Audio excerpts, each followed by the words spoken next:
Welcome back to the Deep Dive, where we take your sources, peel back the layers of history and engineering, and find the truly essential nuggets of knowledge. Today, we are taking on one of the most persistent pieces of industrial folklore, the ultimate cautionary tale. We're talking about the seductive lie of the simple mistake. Okay, let's unpack this immediately, because the story is, it's just so compelling. We are talking about the 10-cent tag narrative. Right. It's the perfect, terrifying story.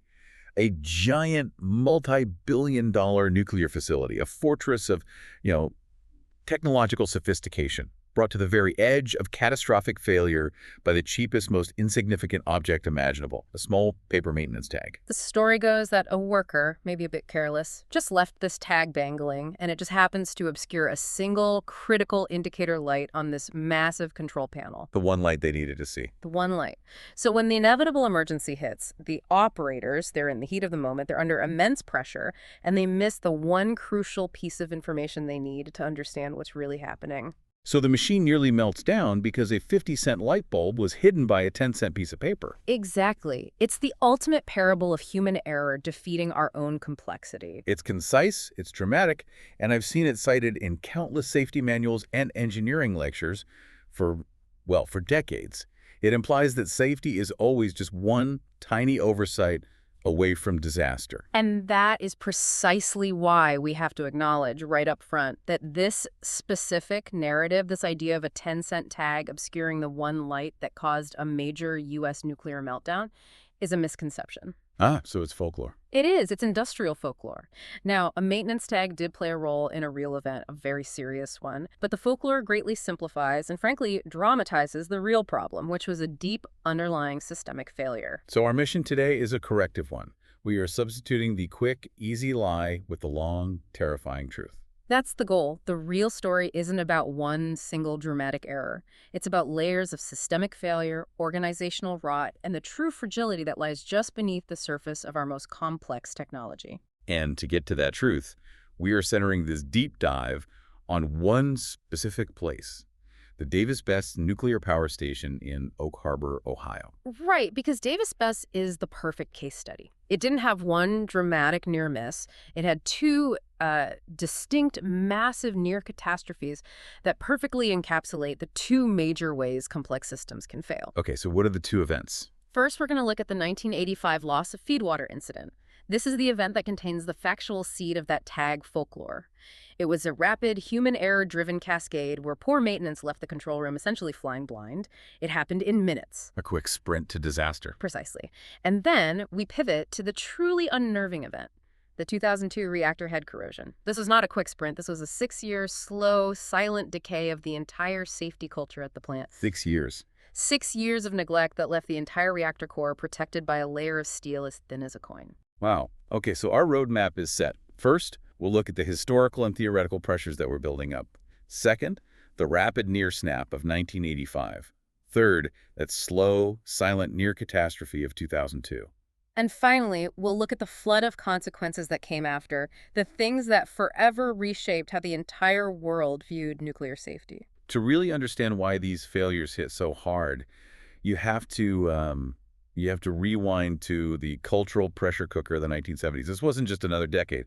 This was a decade defined by energy anxiety. Absolutely. We were coming right off the heels of severe oil embargoes. I mean, you have to remember the gas lines, right? The constant paralyzing fear that global politics could instantly just choke off the American economy. It was a real vulnerability. A huge one.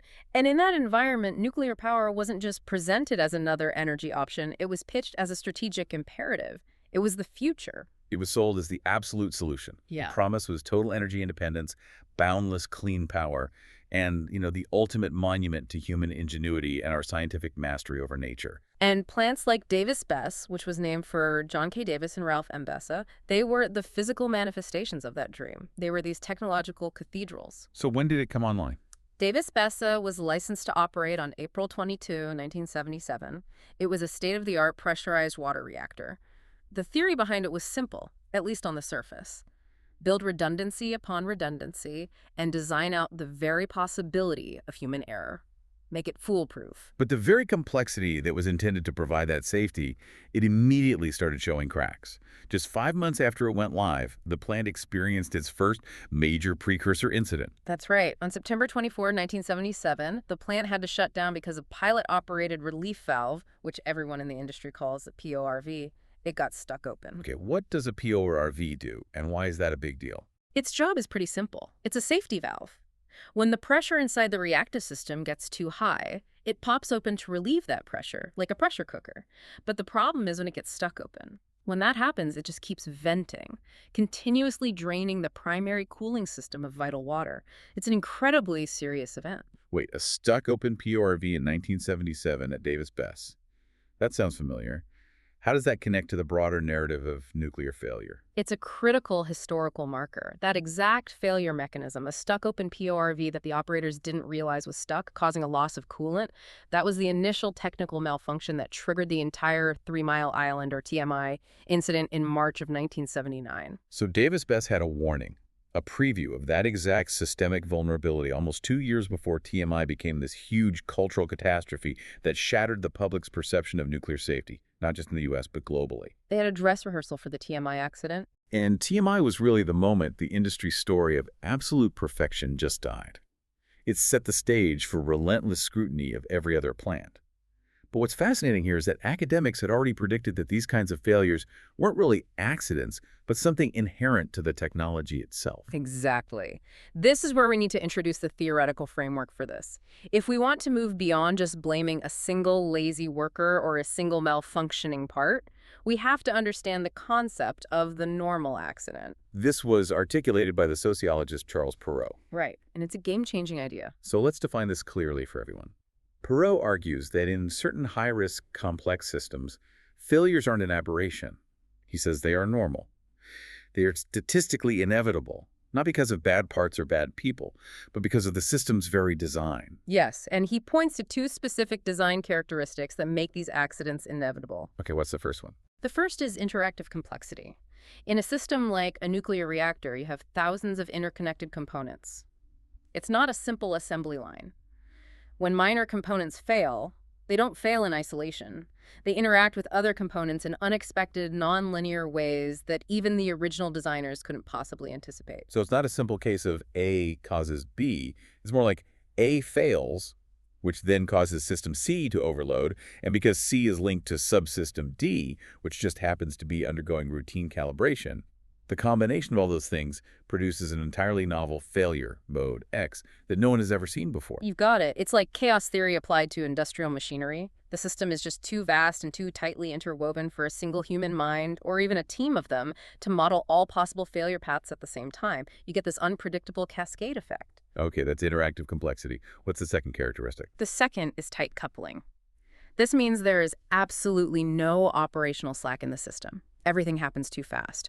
When one component fails, the stress is immediately and automatically transferred to the next, giving the human operators 0 time to stop, pull out the 3-volume manual, and calmly reason out the problem. So the timeline for a decision is compressed down to seconds. Seconds. And if the initial information the operators receive is misleading, like, say, a light that's supposed to be on is off, the tight coupling ensures that their quick, logical response, which is based on that flawed data, will actually accelerate the crisis instead of solving it. That concept, the flawed operator response under pressure, brings us directly to the work of another thinker, James Reason.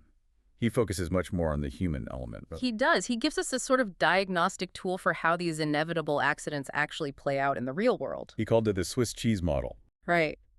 Reason introduced this crucial distinction between active failures and latent failures. Active failures are the mistakes made at the sharp end, so to speak. It's the operator flipping the wrong switch, the technician misreading a gauge. They are immediately obvious, and it's easy to point fingers at them. But those aren't the real problem, are they? No, the truly dangerous ones, according to Reason, are the latent failures. These are the hidden organizational weaknesses that lie dormant in the system for months or even years. Things like poor maintenance procedures, flawed training protocols, or a management culture that decides to defer a critical safety check just to save a little money or time. So the latent failures are like the holes in different slices of Swiss cheese. That's the model. Each slice is a layer of defense procedures, training, equipment. A latent failure is a hole in one of those slices. By itself, it doesn't cause an accident, but over time, if enough of these latent failures exist, the holes can momentarily align. And an active failure, an operator error, becomes the final push that allows the accident path to slide straight through all the holes in the cheese. And that is the perfect lens through which to view Davis-Bess. Both events are textbook examples of how Perot's characteristics, interactive complexity and tight coupling, aligned with reason's latent organizational rot to nearly shatter the system. So let's pivot from theory to the terrifying reality of the 1985 event.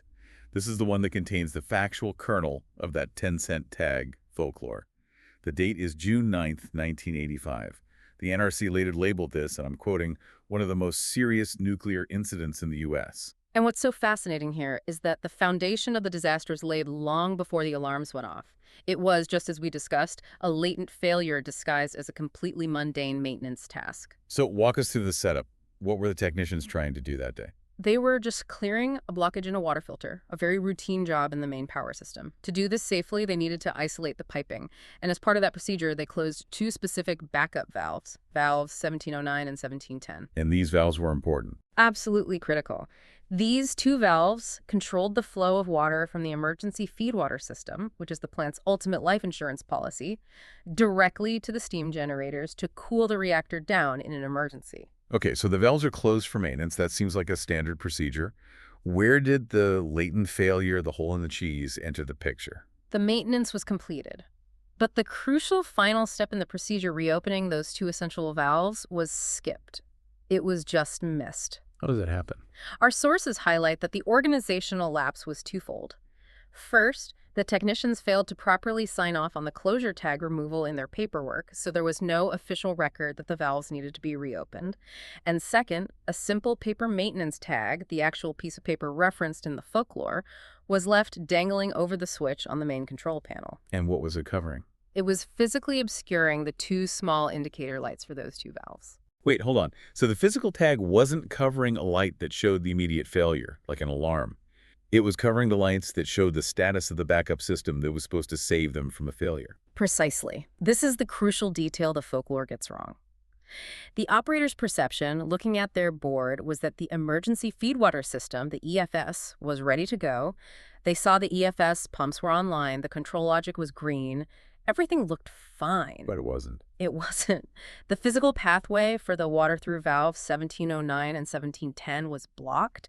The entire EFS was unknowingly severed from the reactor, rendering the primary safety system completely useless. The operators were, as the report said, flying blind. Yeah. They were relying on a control panel that was literally lying to them because of a latent organizational failure in maintenance sign-off and tag placement. The stage is now perfectly set for a normal accident, and on June 9th, 1985, a seemingly minor equipment malfunction triggers the crisis. What was the trigger? A complete loss of feed water to the steam generators.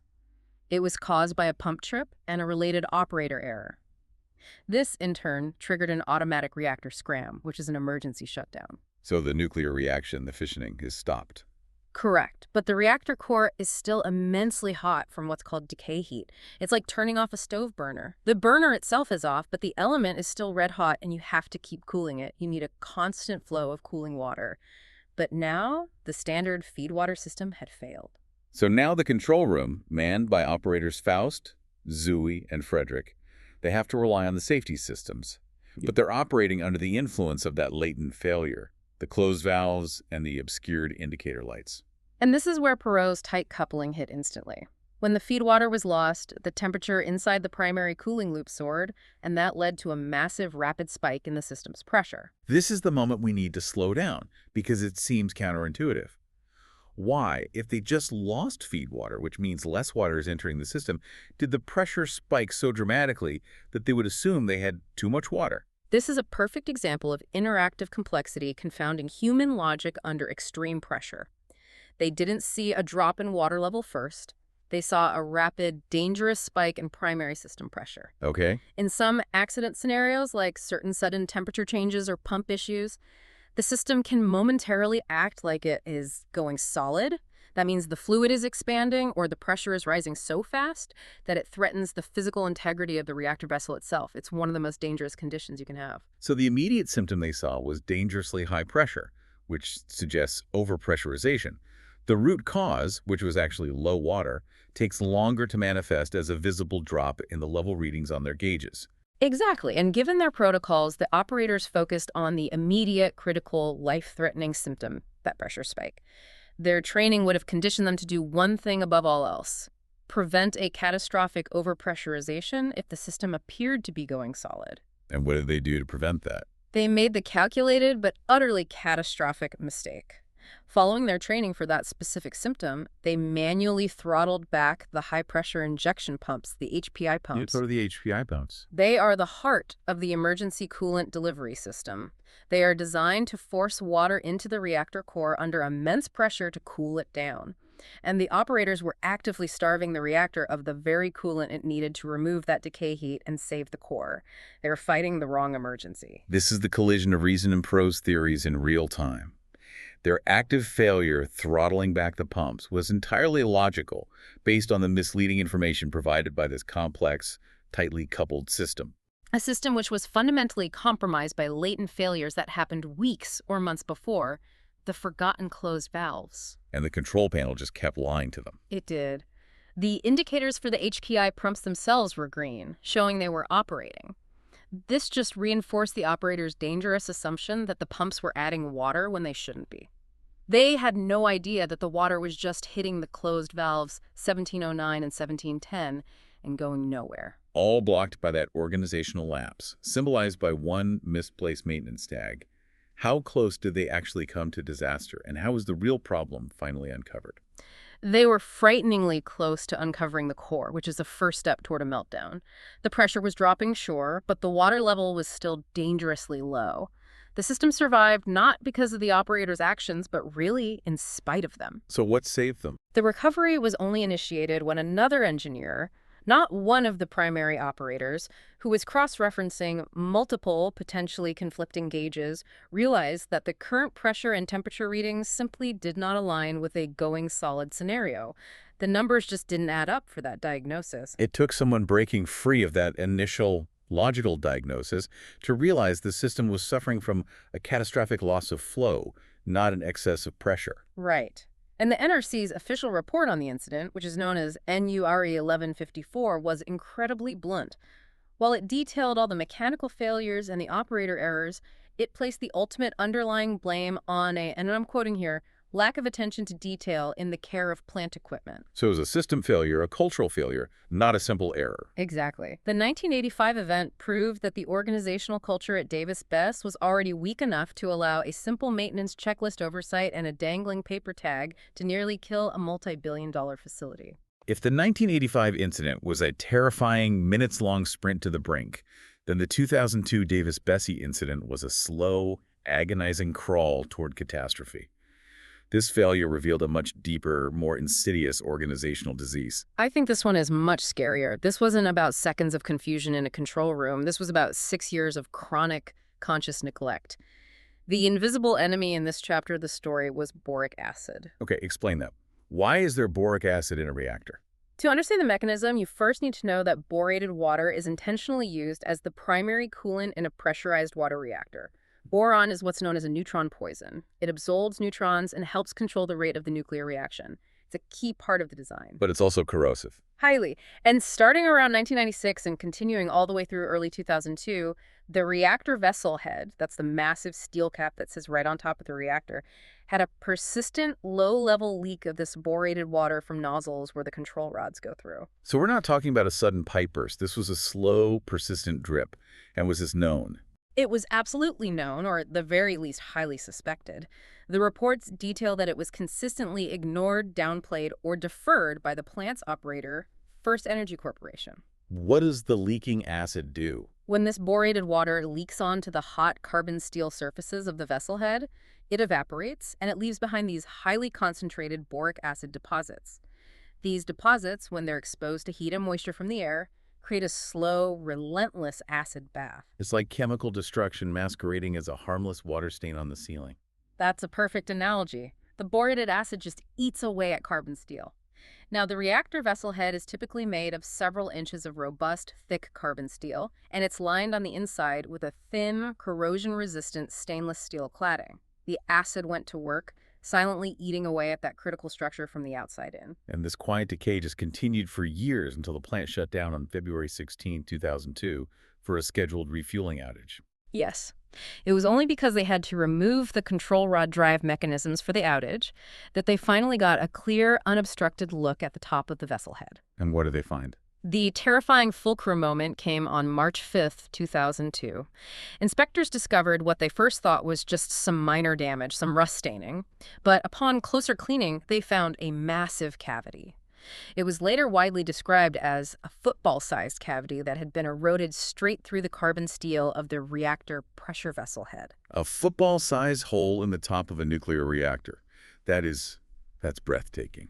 How much steel had actually been consumed by this 6-year acid drip? The sheer scale of the neglect is just staggering. The investigation found that the corrosion had consumed a shocking 6 inches of the carbon steel reactor head. 6 inches? 6 full inches. This is the structural integrity of the entire primary containment being systematically dissolved over half a decade while the plant was running. So 6 inches of solid steel is gone. What was the last line of defense? What was holding back the immense internal pressure of that primary coolant loop, which is around 2,200 pounds per square inch? All that remained was the internal stainless steel cladding. Now, stainless steel resists corrosion, which is why it was still there, but it is purely a liner. It is not a structural barrier designed to hold that kind of pressure. So how thick was it? The sources specify that this cladding was only 3/8 of an inch thick. That was the final fragile layer. The layer of metal, functionally as thin as a coin, protecting the world from a catastrophic failure. A loss of coolant accident or LOCA. Wait, 38 of an inch? If this leak was known about since 1996, how did no supervisor, no walk-down inspection, no internal audit ever flag a problem this fundamental? That's not just an organizational weakness. That sounds like a conscious decision to defer risk.